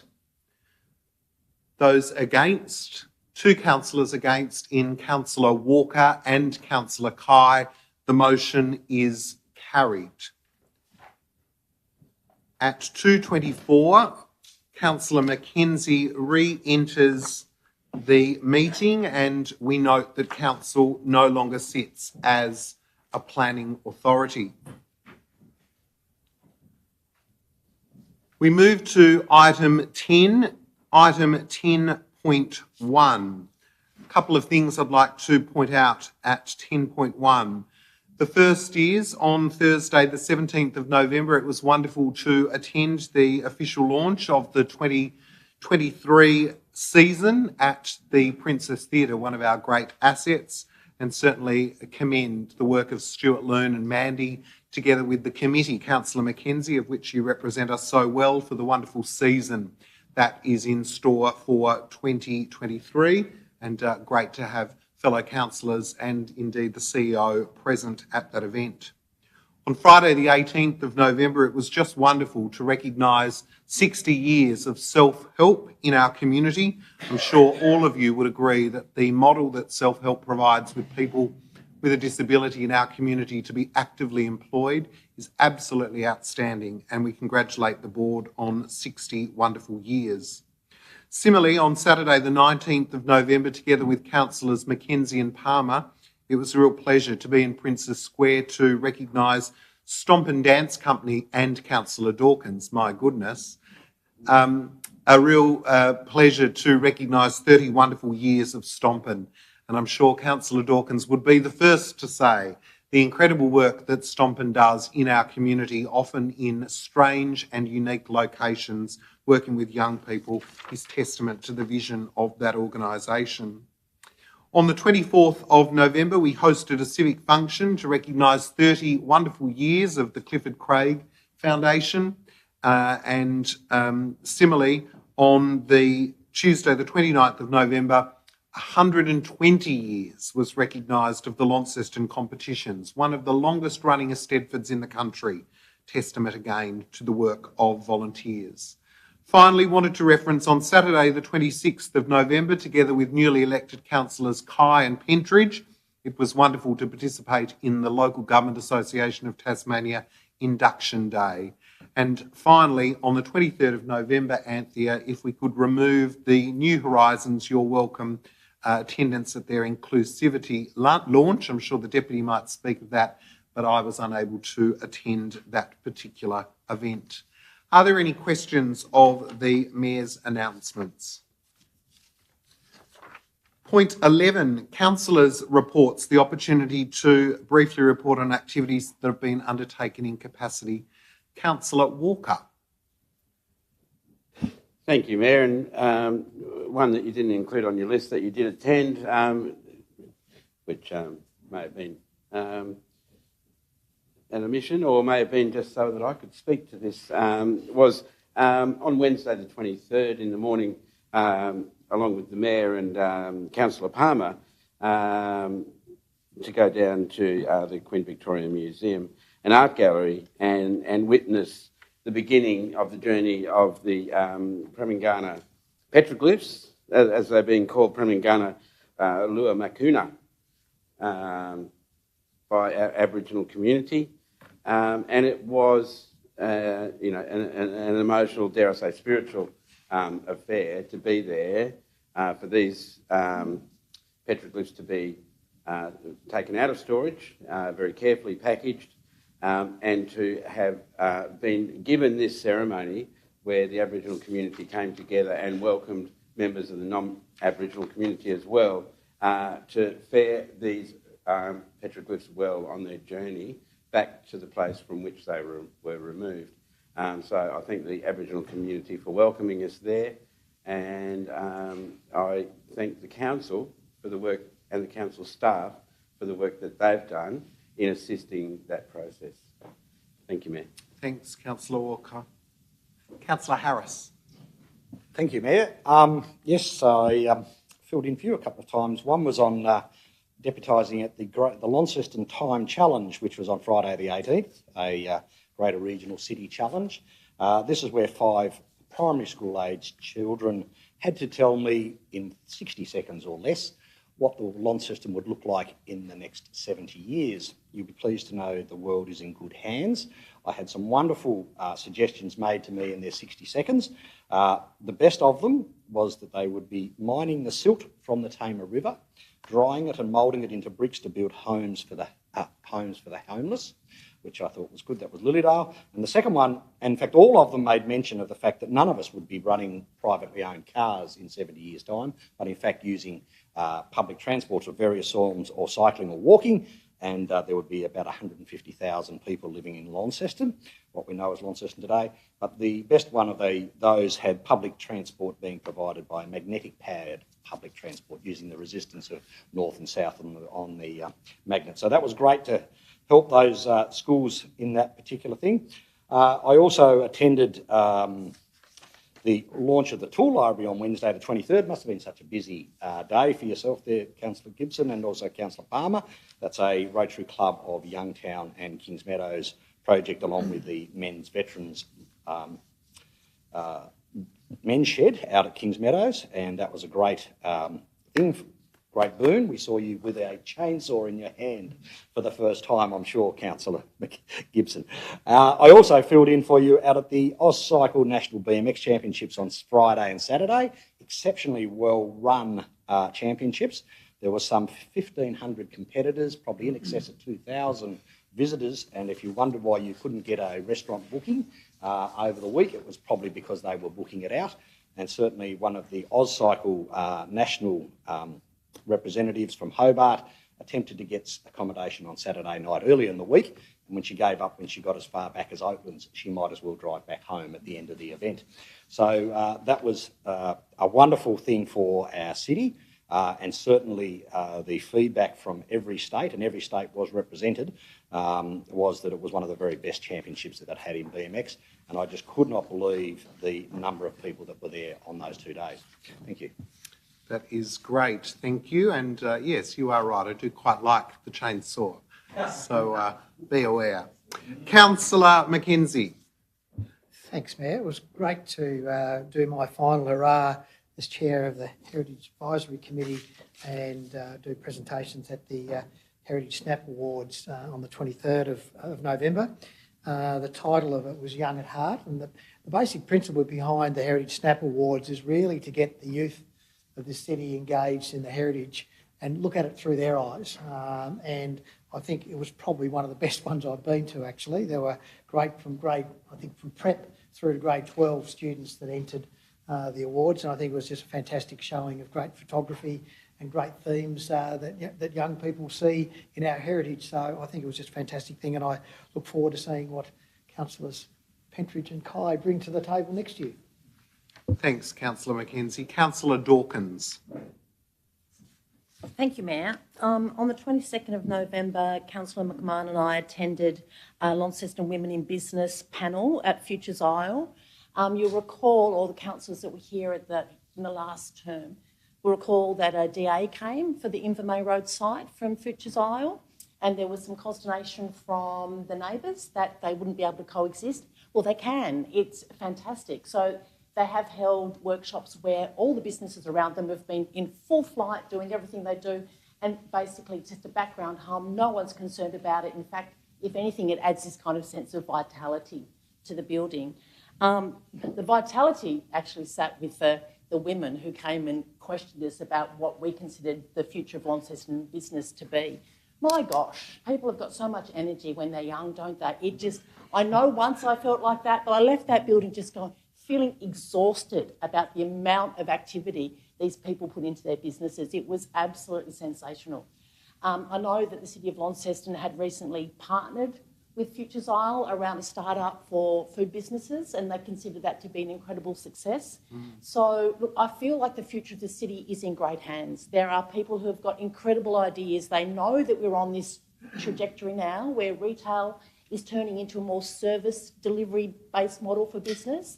They have their fingers in every pie. They're raising children while they're developing websites and a whole range of other activities, and it was inspiring to say the least.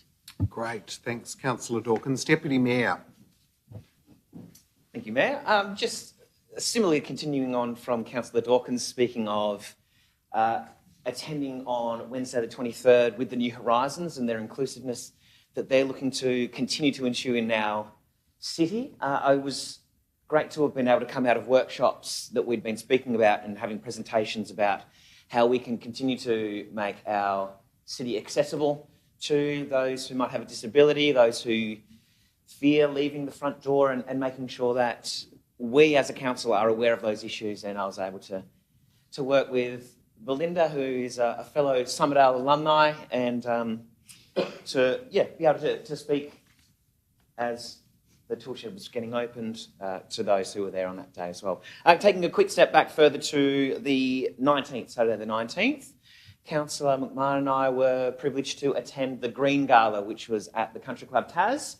And I think many people that work for council, whether in elected roles or whether in the staff, would be aware that Mr Green was a big part of strategically planning some pretty big parts of our city when it comes to work with Errol Stewart and also Joseph Cromie Group. And unfortunately for Mr Green, he has had the diagnosis of MND, and this event was sold out, and I believe that it raised over $175,000 on the evening. So as someone who has known the Green family for a long time, as part of my pastoral care at Prospect High School, Mrs Green was my 7 and 8 teacher.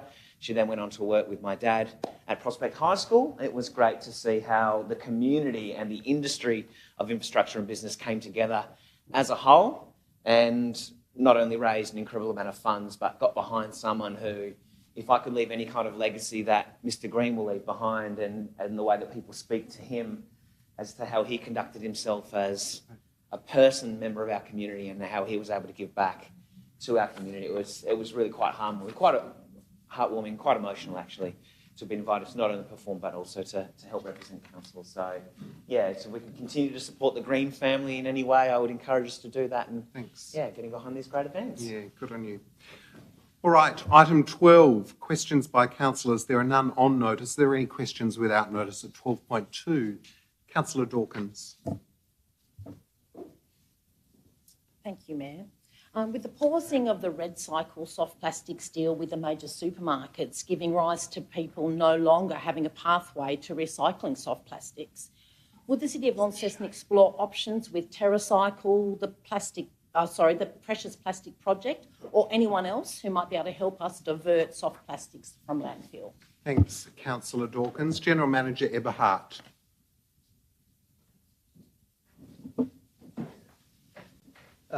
And of course, it's upon us all to try and decrease our consumption of plastics by utilising reusable bags where possible. Through our transfer stations, you can recycle clear soft plastics.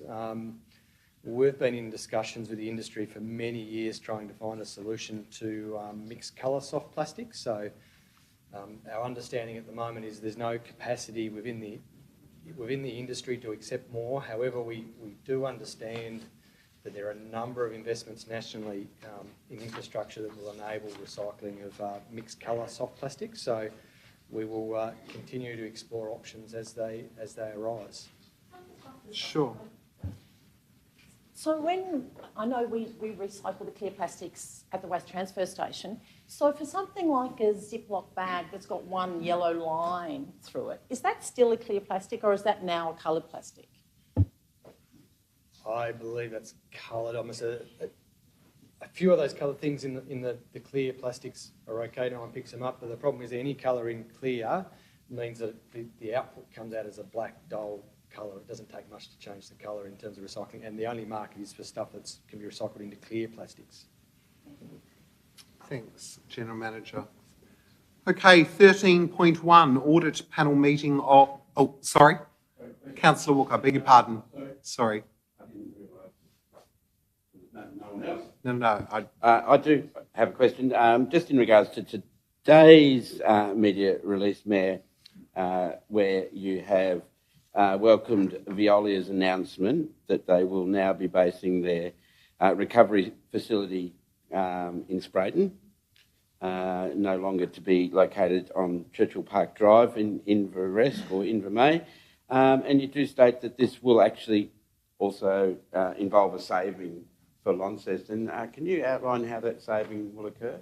General Manager, could you expand on the expected $1 million savings that we will experience annually? So in terms of and this is the facility to sort recyclables, not process them, and a lot of the cost associated with is a fixed expense. There's a lot of money that goes into it, that whether it's 5,000 tonnes a year, whether it's 20,000 tonnes a year, the bulk of the cost is the same, it's fixed. So the savings really come from having a larger facility for all of the north, so that those fixed savings those fixed costs for the infrastructure are spread wider across the community rather than just the City of Launceston. Thank you.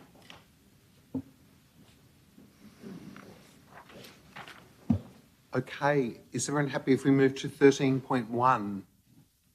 13.1, it's moved Councillor Mackenzie, a seconder. Councillor Harris. Councillor Mackenzie, do you wish to speak to the audit panel meeting of 22nd of November? I do, thanks, Mayor. Look, as you can see, it was a fairly busy meeting and lots of things discussed. There are a number of reports that aren't attached, but I think we're coming to the next council meeting, particularly the September actuals against budget, which will show, when you see them, a pretty good result from the council in the first 3 months of the year. But rather than talk about them now, I'll wait till everybody's had a chance to digest them and talk about them at the next meeting. I think the annual accounts were signed off with a clear audit report from the state auditors. And like always, we're working on self-improvement, which our internal audit uncovers things and does tests on various things and make recommendations to council on how to improve their processes. So I think that the main things in there. There was one other thing I thought. Oh yes, and just add a note there. The council have carried on their good work and actually putting together a list of consultancies that are paid for by the council. So that list will be coming back to council at some future meeting as well, maybe the next meeting, which outlines the consultancies that we bring into account to the council, just so that it's more transparent to the community about who we actually take consultancy with. Because a question was asked a number of years ago, who we pay consultancy with and how much do we actually pay? And this is just continuing on by providing another list in relation to what we do. Thanks, Councillor Mackenzie. Seconder, Councillor Harris. Any contributions with regard to 13.1?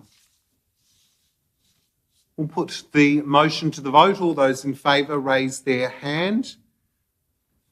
That is all councillors present, and the motion is carried. Item 14.1, Transport Committee, appointment of community representatives, that council appoints Adam Sutton and Dale Goldsworthy as community reps to the Transport Committee. It's moved Councillor Harris, a seconder. Councillor Walker, thank you. Councillor Harris, do you wish to speak to the motion? Very briefly, we have had only a couple of meetings of the new Transport Committee. At our second meeting, I think we appointed Dale Goldsworthy and Adam Sutton to that committee, and obviously then we had the dissolution of the last council, so this really is just formal to reinsert them as the appointment of two community representatives. Adam is I'll call him a young fella because he's only probably been in his 40s or late 30s, 20 years experience working as a consulting engineer and has a young family. Dale is a little bit more my age and retired now, and a civil structural engineer. And so it brings two very good, important parts of the community's view about transport to our committee. Thank you. Thank you, Councillor Harris as the mover. As the seconder, Councillor Walker, anything from yourself? Anything from any colleague around the table? We'll put the motion to the vote. All those in favour raise their hand. That is all councillors present. The motion is carried. Item 14.2, the Launceston Flood Authority Quarterly Report. To receive the Launceston Flood Authority Quarterly Report, July to September this year. Someone to move said recommendation. Moved Councillor Walker, seconded by Councillor Harris. Councillor Walker, do you wish to speak to the motion? Councillor Harris? Anyone wishing to speak to 14.2? We'll put it to the vote. All those in favour raise their hand. It's all councillors present. The motion is carried. 14.3 relates to the annual report to the end of June 2022. The Launceston Flood Authority, that council receives the annual report. Someone to move. Thank you, Councillor Walker. A seconder. Councillor Harris, thank you. Councillor Walker. Thank you, Mayor, and thank you to the Flood Authority, including our CEO, for their work and providing this annual report. I do note that we have a new member on the Board of Directors, Ed Henty, who was replacing Mr. Jeff Brayford. That's it. But Ed, by all accounts, another engineer. And I have briefly spoken to our CEO about our Flood Authority and the work that they do. And I suppose we just have to acknowledge in these times of climate change, and indeed a climate emergency, that this is the area that the Flood Authority essentially do work in, even though we've always been at risk of inundation, and there's a very practical job to be done here in maintaining the facilities that we do have. I would be happy to see the Flood Authority increasingly acknowledge the risks that are involved. Indeed, I'm sure they would, but not so much in the annual report. The risks involved, which, by all best predictions, mean that we will see a more severe inundation and indeed less frequent inundation in the northeast of Tasmania. It remains to be seen if those things become true. But similarly, our stormwater system that we manage has to cope with those inundations, and there would increasingly seem to be a position that Launceston Council has to hold as to how we bring the management of those water management facilities together and improved over time in order to meet those challenges, which will inevitably come towards us. In the past, of course, we've received various federal government grants and things like that to do the significant work. It's different in every flood area in Australia, and ours, you could say, is in some ways unique. But what we do have, I suppose, is that foresight for, over a decade ago, to reinstate those flood levies and to make the decisions that did help to protect the lower regions, especially around Inveresk. And now their maintenance is ongoing, and that they are changing. There's subsidence, there's issues that continually arise. So it does make interesting reading if anyone would like to get their teeth stuck into the annual report. But like I say, I would, the only thing I would like to see is that I know it's a very practically driven authority, but nonetheless, increasingly so, that acknowledgement of that climate emergency would be a good thing. Thank you, Mayor. Thanks, Councillor Walker. I think that's a really great point. The CEO has indicated that will be taken on board. Thank you. Councillor Harris. Just a couple of things that have come up on the report there. One was the sealing of the top of the flood levee towards the Heritage Park, about 600 metres there. That's been much appreciated by all those who use the flood levee as a means of either activities on their bikes, travelling up to Vermont Road, or in fact just park run and things like that. And also the widening of the gate into the River Bend Park area, which was to accommodate 2 vehicles being able to pass through the gate. And that was a really important part of, I guess, the development we had to do there. It just goes to show some of the very many things that Greg Priest and his team at the flood levee have to look at each time. So congratulations to Greg and for being the chairman of this particular authority. And, I think it makes good reading, actually. I did read it. Thank you. Thanks, Councillor Harris. Any other contributions? Councillor Mackenzie. It's important to understand and agree this should show the vigilance of the authority in looking at our levee walls regularly and the regular maintenance that's undertaken. Over $500,000 spent on maintaining the levees, which means that they're being properly inspected and being looked at on a regular basis, I think is important. I think it's also important to note that we did make a big loss last year, which was largely written off assets of about $800,000, which is largely due to the widening of the entry into the back of Seaport there. And I think the other important thing to acknowledge is we're continually be funded by the state government to assist us in our endeavours to maintain it. Thanks. Councillor Mackenzie, any other contributions? Councillor Walker, do you wish to say anything further? We'll put the motion to the vote. All those in favour that council receives the report? That's all councillors present. The motion is carried. Item 15, Organisational Service Network, starting with 15.1, 2022-2023 Budget Amendments, September 2022. Someone to move. Thank you, Councillor Mackenzie. A seconder, Councillor Harris.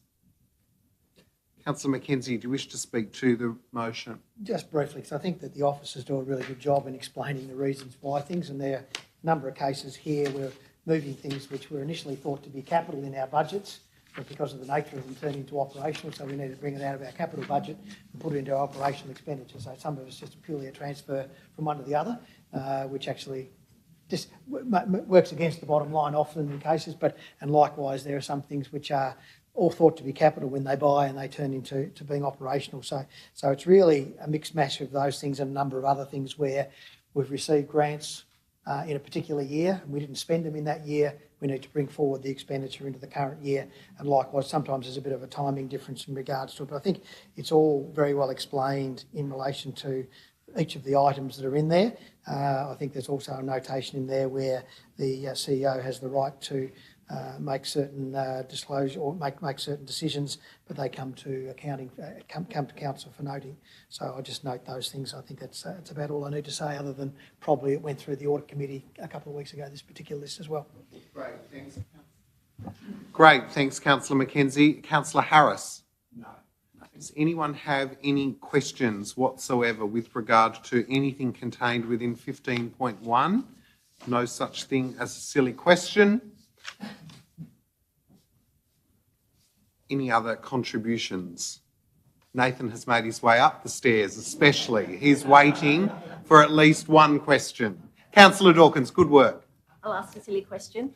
So we regularly hear that we're unable to fill all of the positions that are available on council, but we also allow a budget too, I imagine, to make sure that we cover all of the positions that we need to be able to run an effective council, but I don't see an amendment as far as employment's concerned. Nathan, Manager of Finance. Thank you for the question, Councillor. We do allow for some vacancies in our budget throughout the year. It's to the extent of about $400,000 we allow some vacancies across the organisation. That's not allocated to any particular team, that's just spread across the organisation. So we don't put through a budget amendment for that each quarter. But what you will see, and I think Councillor Mackenzie touched on it at Audit Panel a couple of weeks ago, we discussed some variances to budget year to date, and we'll be tabling that report at Council in a fortnight's time. So that will be evident there. I reckon that was a great question. Councillor Pentridge. We'll just start by pressing your button. You good? Well, just something that curiosity, and you did say silly questions were allowed. The changes in the budget, and in my world we call it big in the figures, but it's probably a different word here. But did it, in the overall scheme of things, where we have to change things, did it make the overall budget look better or worse? Just a simple, like yes or no or whatever. No? It added to the deficit. So Council approved an underlying deficit of around about $2.8 million back in June for this financial year. And what you'll see in here is actually added to that deficit. So it's made it worse. But the primary reason for that is some timing to do with the insurance claim at the QV MAG. So we received around $650,000 for that last financial year. But we've got to spend the money this financial year. So that is the bulk of it. Thank you. Great, thank you. Councillor Mackenzie, do you wish... Oh, Councillor Walker. No, I did wish to ask a question. You've opened the door to silly questions now. In regards to that insurance claim, I was just looking at that. We're self-insured and yet we're paying a $50,000 excess. It's probably just a curiosity question more than anything else. How does that work when we're self-insured but we still... General Manager Louise. We do have insurance for the collection at the QV mag above a certain limit, and when we activate that policy, we still have the excess. Great. Thank you. Councillor Mackenzie, do you wish to close? I can't match the great questions before me. Let's put the motion to the vote. All those in favour? That is all councillors present. The motion is carried. 15.2, Local Government Association of Tasmania, the general meeting on the 8th of December. CEO. Thanks, Mr Mayor. So whilst we've been meeting, a change to agenda item 2.2, which is on page 52 of the agenda, has come through. Thankfully, they've listened to our recommendation as I passed it on to Dion a week ago. So basically, that recommendation in terms of the workplace health and safety review for elected members. The motion is, and I'll read it out, Anthea, if that's okay. So that members receive and note the workplace health and safety review / elected representatives, and that the General Management Committee will review the recommendations and prepare an implementation plan for consideration. That's all right. Well, at the general meeting in March 2023, which is what we were seeking. So the staff recommendation is to support that.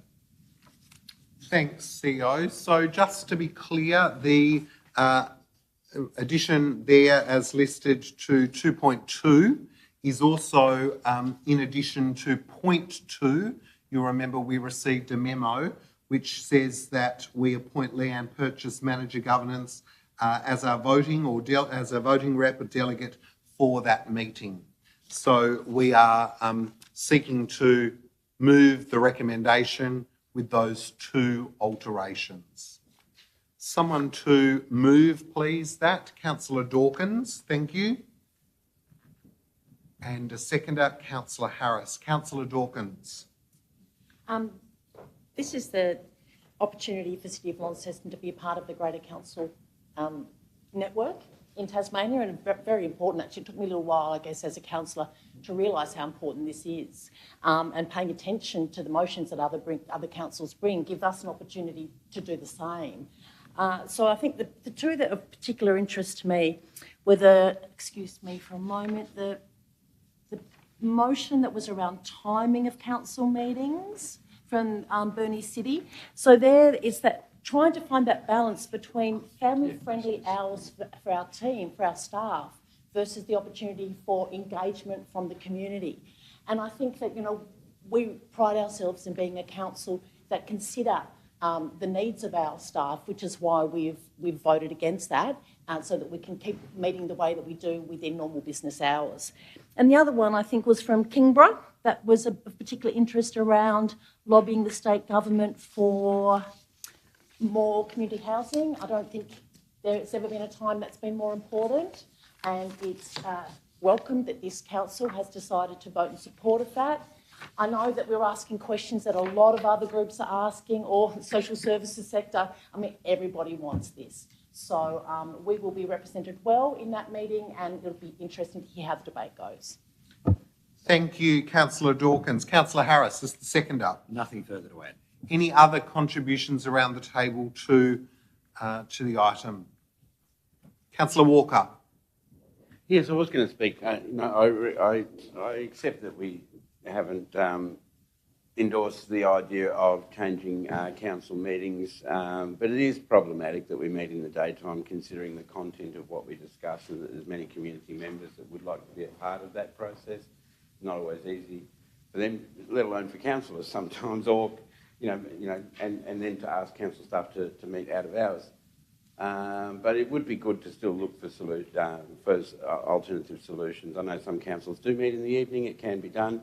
I'm not a firm believer in one way or another, other than to say many people do say to me, I wish council meetings were on in the evening. That's just what, I'm sure other councillors have heard too. So, just because we recommending not to accept this motion doesn't mean, I suppose, that issue goes away. And if we can find a solution there, it would be great. Thanks, Councillor Walker. Councillor Mackenzie. Just in the count of that, I've also heard people have difficulty going at night to these things. But I think the key is, and I think we already have audio streaming, so people can listen to it online. And I believe we're also looking at whether we can do video streaming at some stage into the future. So I think that covers all the bases, because you're never going to satisfy everybody all of the time in relation to when people can attend. And I think doing things during the hours of business, which is usually from 9 till 5, I think is still an appropriate manner for us to look at. Thanks, Councillor Mackenzie. Any other contributions? Councillor Dawkins. We'll put the motion to the vote. All those in favour raise their hand. That is all councillors present. The motion is carried. 16.1, the Audit Panel Annual Report. That Council receives the 2022 Audit Panel Annual Report. Someone to move said recommendation. It's moved Councillor Mackenzie. Councillor Walker. Councillor Mackenzie. Just to say, I think it's a good report. Thank you, Councillor Mackenzie. Councillor Walker. Fully support Councillor Mackenzie's comments. Thank you. Does anyone wish to delve a little deeper in terms of the contributions? No? Let's put the motion to the vote. All those in favour raise their hand. That is all councillors present. The motion is carried.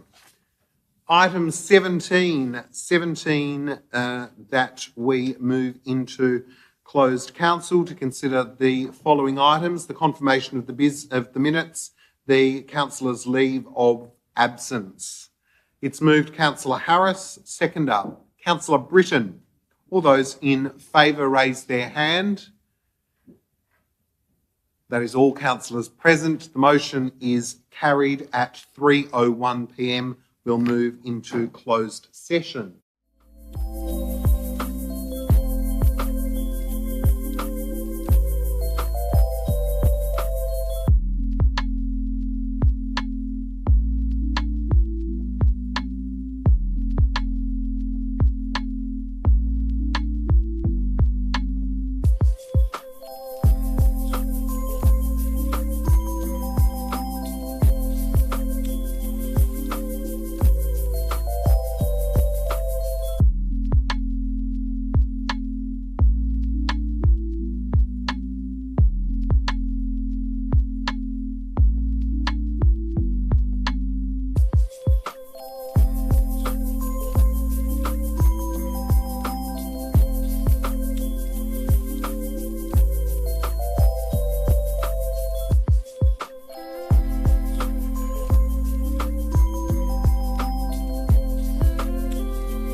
So at 3:03 in open session, someone please to move the recommendation.